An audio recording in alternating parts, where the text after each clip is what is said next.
Go ahead, we're recording. Alright, we got an M16 Berthier carbine. This thing has an 8mm barrel fed by M16 stripper clips that just you push the whole thing into the gun and it falls out the bottom when it's empty. Bolt action holds anywhere from 3 to 5 rounds depending on your stripper clip. No safety. There's the decocker. Open this up. Open that up. Grab your end block. Crunch it in place. Ready to go. We got some World War I ammo. Let's see if it still fires.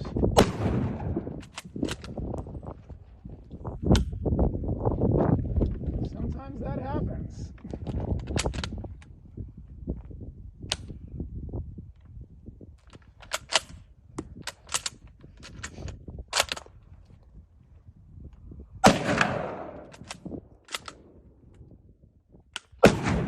Ooh, that was a hang fire. Yeah, it was. 100-year-old ammo.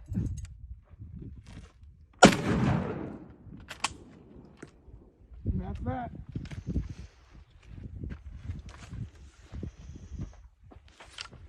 That was fun. Let's not do that again.